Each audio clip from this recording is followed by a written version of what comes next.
Pinagpalang araw po. Ito po inyong abang lingkod, Brother Wawel Joelson na Tanawan Kagat, para magbahagi ng kabutihan ng Diyos sa ating lahat. Maaring tayong lahat ngayon ay nakararanas ng salot na COVID-19 o coronavirus. Pero sa mga oras na ito,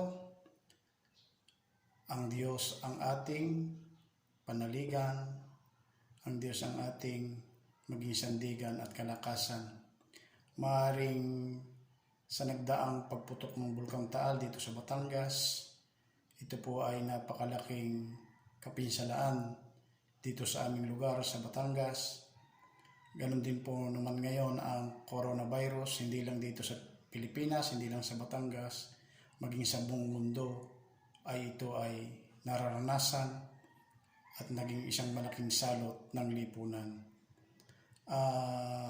Sa oras pong ito, maaring sabihin natin, pinabayaan na ba tayo ng Diyos?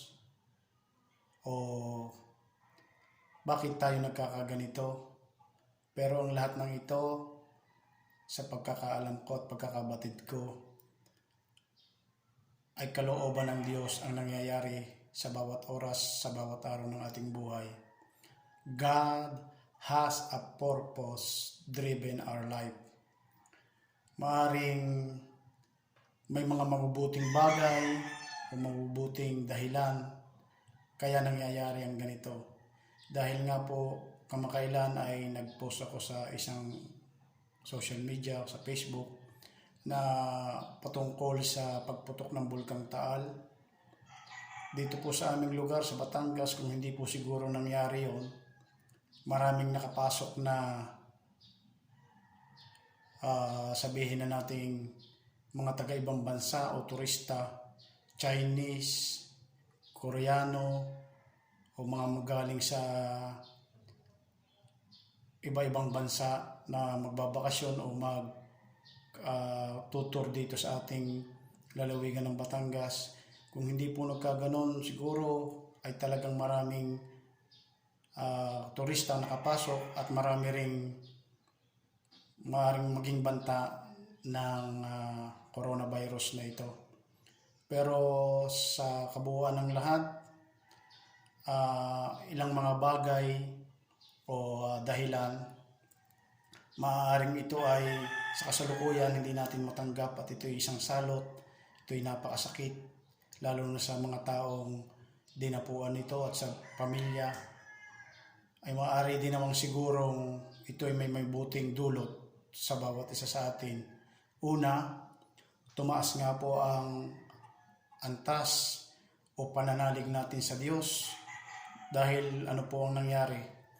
Tayo pong mga tao ngayon, anumang relihiyon mo ngayon, ay nagiging madadasalin at humihingi lagi ng gabay at awa at habag ng Diyos. At tayo po ay humihingi ng kapatawaran sa ating mga kasalanan. Yan po ay aking matamang masaliksik na tayong mga tao ay binabaliwala natin ang Diyos kung tayo ay masagana. Kaya ngayon, pinahintulutan niya na magkaroon tayo ng ganitong pagkakataon, ang coronavirus na ito, ang salot na ito, upang tayo nga ay maging madasalin, patuloy na humingi ng kapatawaran sa Kanya. At ang pangalawa, tayo pong lahat ay nagkakasama-sama nga sa tahanan at napapag-ukulan natin ng pansin na ang ating kapaligiran, ang ating bahay ay linisin dahil hindi lamang sa lamok, upang ito ay ma-disinfect natin at maayos natin dahil natatakot tayo o aware tayo na magkaroon ng coronavirus na ito. At ang pangatlo ay nagmamalasakit tayo sa ating kapwa. Ang ibig po sabihin ay nalulungkot po tayo sa ating sarili kapag nakakabalita na dumarami ang naapektuhan ng nCoV o coronavirus na ito. Nagkakamaroon tayo ng hindi man tayo o ang ating kapwa ay nagkaroon nito o ang ibang bansa, hindi pa rin natin matanggap sa ating sarili na ganun-ganun na lamang ang pangyayaring ito. Kaya hindi man natin maipabatid o ma-deliver sa kanila, pero ang pinaka-the best na pagmamalasakit natin ay panalangin. Ang ikapat ay nagkaroon tayo ng kaalaman. Ang sabi nga po sa salita ng Diyos, the people is perish because of lack of knowledge. Ay nagkaroon tayo ng knowledge o kaalaman patungkol sa sakit na ito. Kung hindi man tayo nakapag-aral noon o hindi tayo nakatapos ng pag-aaral, nakatapos ka man, pero nagiging aware tayo sa siyensya o sa science dahil nakikita natin sa social media, sa balita. Kaya ang ating buhay ngayon, ang ating kinakain ngayon, kalusugan ngayon, nagiging alerto tayo. Hindi lamang sa ating pisikal, kundi pati sa ating mental na katatayuan sa buhay.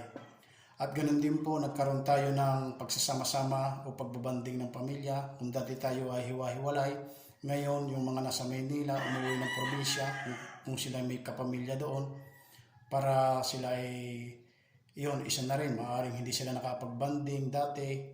Ngayon, sobra-sobra, sawa-sawa tayo sa banding. At yun nga po, hindi man tayo maraming kinakain o anuman, nababalisa man tayo dahil wala tayong trabaho, pero mahigit ang biyaya at habag ng Diyos, hindi tayo pababayaan kailanman. At maging maingat tayo sa ating nag-iingat tayo sa ating sariling kalusugan. Ingat, sabi nga po sa salita rin ng Diyos, ingatan mo ang iyong sarili at iingatan ka ng Diyos. Kaya ang tao ngayon nagpapahalaga na sa kanya-kanyang sarili, natututo na ingatan ang kanyang sarili, hindi na nagkakakain ng sala o ng bawal. Kaya yun nga po, nagiging maingat na po tayo sa ating sarili. At ang atin nga pong hindi lamang po sa Pilipinas, maging sa buong mundo, malalaking kumpanya man yan o maliliit, ay marami na po ang nagsara o hindi gumagana ngayon dahil nga po sa coronavirus na ito. At hindi lamang po, maaaring sa ngayon po masama dahil nagsarado, walang kita.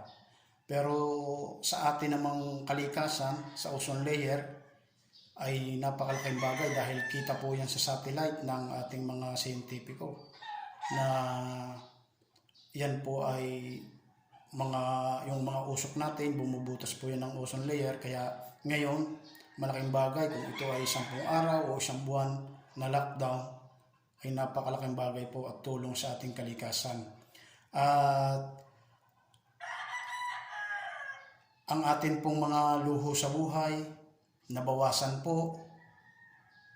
Ang karangyaan ng tao, ang paglustay ng salapi, nabawasan po dahil maaaring noon kung marami kang pera, gusto mo bumili nito, lapyag dito, lapyag doon, punta rito, punta roon.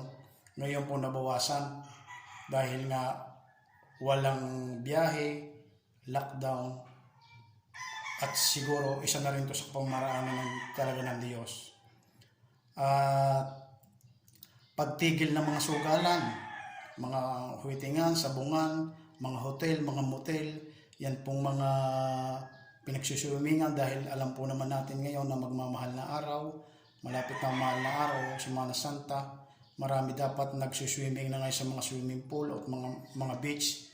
Pero ito, isa na ring tulong ito sa kalikasan, maging sa karagatan o sa ilog man o saan man, nabawasan ang pagkakalat o pagdudumi.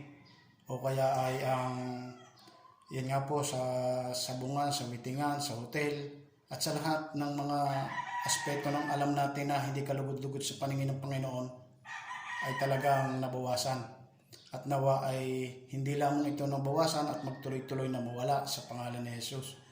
At natuto rin tayong ipanalangin hindi lang ang ating sarili, kundi ang ating kapwa na ilayo sa tiyak na kapahamakan ng coronavirus na ito, na naway matigil na. Hindi po tayo nananalangin lamang sa ating sarili, kundi pati ang ating kapwa, ang ating buong bansa o ang buong mundo, ipinapanalangin natin na ito ay matapos na at maayos na sa pangalan ni Jesus.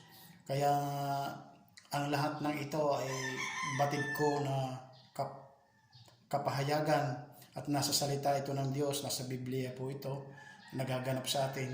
Pero wag po tayong mahinaan ng loob, wag tayong matakot dahil nasa Diyos pa rin ang awa at patuloy tayong humingi ng awa at habag at patuloy tayong gumawa ng paraan at lalo't higit ang panalangin at pananalig natin sa Diyos para tayo ay hindi malayo sa Kanya at iligtas sa tiyak na kapahamakan ito ng coronavirus. Kaya sa ating lahat, pagpalain tayo ng Diyos at patuloy tayong dumalangin, idalangin natin ang ating sarili, ang ating kapwa, ating mga mahal sa buhay, at ang buong bayan, ang buong bansa, at ang buong mundo. Iluhog natin, magsama-sama po tayong manalangin, at tayo po ay kahabagan ng Diyos. At ang sabi nga po niya sa kanyang mga salita, sa Salmo, at iingatan ko ang sinumang taong ako'y kikilanin. Kapag sila'y tumawag, laging handa kung sila'y pakinggan. Aking sasamahan at kung may hilahil ay sasaklolohan. Aking ililigtas at ang bawat isa'y pararangalan.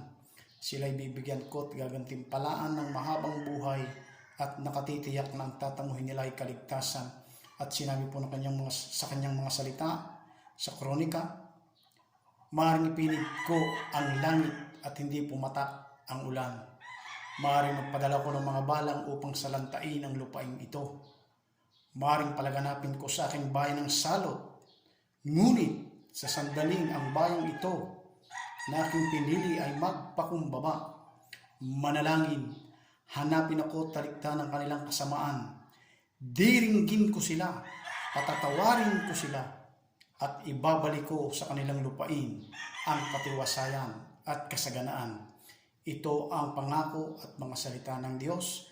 Kaya sa ating lahat na nakarinig nito, hindi lang sa Pilipinas, maging sa buong mundo, sama-sama po tayong laging manalangin at iluhog po natin lagi sa Diyos ang ating pangangailangan at ang ating bansang Pilipinas at ang buong mundo na tayo'y kahabagan. Maraming pong salamat. Ito pong inyong lingkod, Brother Wawel, Joel sa Natanawan Kagat, na nagsasabing mabuhay po tayong lahat. God bless us all.